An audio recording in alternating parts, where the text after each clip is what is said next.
जरा सोचिए, अगर हमें बिल्कुल शुरुआत से एक समाज बनाना हो तो उसकी नींव क्या होगी। प्राचीन भारत में इस एक सवाल के दो बिल्कुल अलग अलग जवाब थे।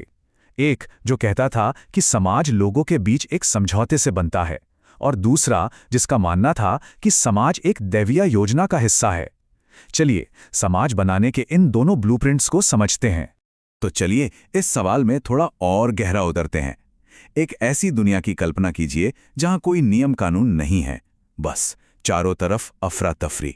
ऐसे में कोई व्यवस्था कैसे लाएगा? ये एक ऐसा सवाल है जो हमेशा से पूछा जाता रहा है। और कमाल की बात यह है कि हमारे प्राचीन विचारकों ने इस पर सोचा और इसके दो बहुत ही अलग अलग जवाब दिए। तो ये हैं वो दो अलग अलग ब्लूप्रिंट्स। एक तरफ है बौद्ध ग्रंथ अगंग्या सुत्त, जो कहता है कि समाज लोगों के बीच एक एग्रीमेंट है, एक सोशल कॉन्ट्रैक्ट। और दूसरी तरफ है धर्मशास्त्र, जैसे कि मनुस्मृति, जिनका मानना है कि समाज एक डिवाइन प्लान का हिस्सा है। और देखिए, इन दोनों सोच के बीच सदियों का फासला है, तो जाहिर है समाज को देखने का इनका नजरिया भी एकदम अलग थलग होगा। तो सबसे पहले देखते हैं कि राज्य की शुरुआत को लेकर ये दोनों खाके आखिर कहते क्या हैं। अच्छा, एक बात पर तो दोनों सहमत हैं कि भाई एक स्टेट या राज्य की जरूरत इसलिए पड़ी क्योंकि हालात बेकाबू हो गए थे, अराजकता फैल गई थी। लेकिन वो अराजकता क्यों फैली और उसे ठीक कैसे किया गया, बस यहीं से दोनों की कहानी एकदम अलग मोड़ ले लेती है।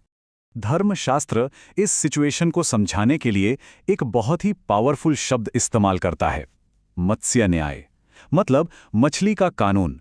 जरा सोचिए, एक ऐसी दुनिया जहां कोई रूल नहीं है, जंगल राज है, जहां बड़ा छोटे को खा जाता है, बिल्कुल वैसे ही जैसे समुद्र में बड़ी मछली छोटी मछली को निगल जाती है।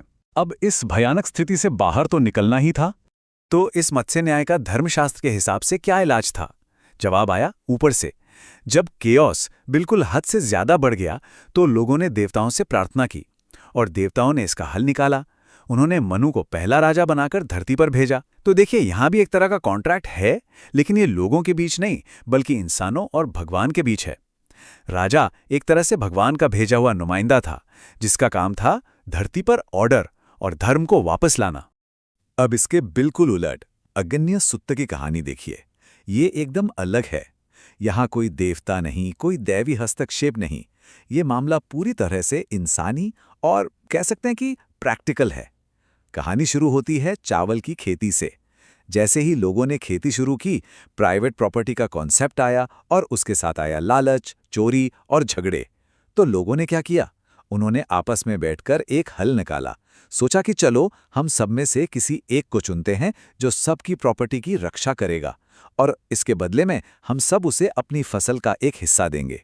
देखा, यह है एक सच्चा सोशल कॉन्ट्रैक्ट जो लोगों ने खुद अपने लिए मिलके बनाया। ठीक है, तो राज्य तो बन गया, एक लीडर भी आ गया, पर कहानी यहां खत्म नहीं होती। अब अगला बड़ा सवाल था, समाज को ऑर्गेनाइज कैसे किया जाए? मतलब लोगों की भूमिकाएं, उनके काम, ये सब कैसे तय होंगे? और यहीं पर इन दोनों ब्लूप्रिंट्स के बीच का फर्क और भी ज्यादा साफ हो जाता है। तो अब जरा देखिए, यहां एक बहुत बड़ा आइडियोलॉजिकल डिफरेंस सामने आता है। बात हो रही है सामाजिक भूमिकाओं यानी वर्णों की। अगन्या सुत्त के हिसाब से कोई किस वर्ण का है ये उसके काम और उसकी पसंद पर निर्भर करता है। मतलब जो लोग खेतों पर राज करते थे वो क्षत्रिय कहलाए, जिन्होंने पढ़ाई लिखाई और ध्यान का रास्ता चुना वो ब्राह्मण बन गए। ये पूरी तरह से चॉइस पर आधारित था। लेकिन धर्मशास्त्र का नजरिया बिल्कुल अलग है। वो कहता है, नहीं, आपकी भूमिका जन्म से तय होती है, ये आपका निर्धारित कर्तव्य है। तो ये एक क्लासिक बहस है, चॉइस वर्सेस ड्यूटी। किसी की सामाजिक पहचान उसके काम से तय हो या उसकी पैदाइश से।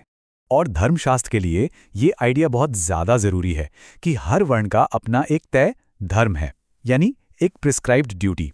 और समाज में बैलेंस बना रहे, इसके लिए राजा की सबसे बड़ी जिम्मेदारी यही है कि वो ये सुनिश्चित करे कि हर कोई अपने अपने धर्म का पालन कर रहा है।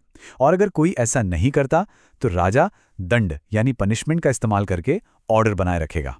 मतलब एक बहुत ही स्ट्रक्चर्ड और नियम कानून वाले समाज की बात हो रही है। चलिए अब अपने आखिरी पॉइंट पर आते हैं, एक आदर्श शासक कैसा हो? इन दोनों मॉडल्स में राजा कौन है, उसकी अथॉरिटी, उसकी पावर आती कहां से है? यहां पर फर्क बिल्कुल शीशे की तरह साफ है। अज्ञानी सूत्रों में शासक को कहा गया है महाजन सम्मत, जिसका मतलब है जिसे ज्यादातर लोगों ने चुना हो। यानी कि उसकी पावर का सोर्स है लोग, आम जनता। वो एक तरह से लोगों का चुना हुआ प्रतिनिधि है। दूसरी तरफ धर्मशास्त्र का राजा एक डिवाइन फिगर है, उसे देवताओं ने बनाया है। उसकी पावर का सोर्स भगवान है, लोग नहीं। तो इसका मतलब क्या ये है कि धर्मशास्त्र का राजा एक तानाशाह था, जो चाहे वो कर सकता था? नहीं, ऐसा भी नहीं है। उसकी पावर एब्सोल्यूट नहीं थी।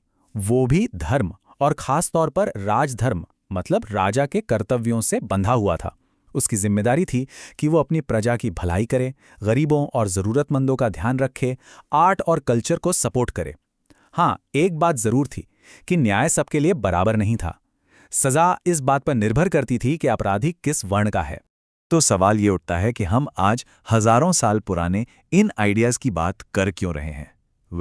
क्योंकि ये सिर्फ इतिहास की बातें नहीं हैं। इन विचारों की गूंज आज भी हमारे समाज और हमारी राजनीति में साफ सुनाई देती है।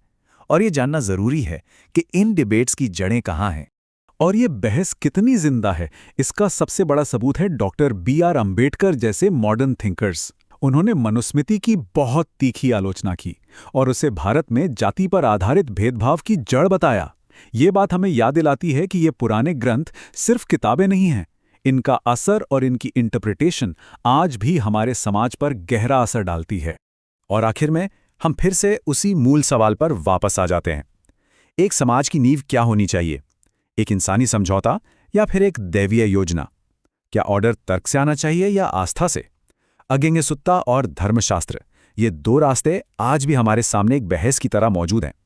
और शायद इसका कोई एक सीधा सा जवाब नहीं है। ये एक ऐसा सवाल है जिस पर भारत ही नहीं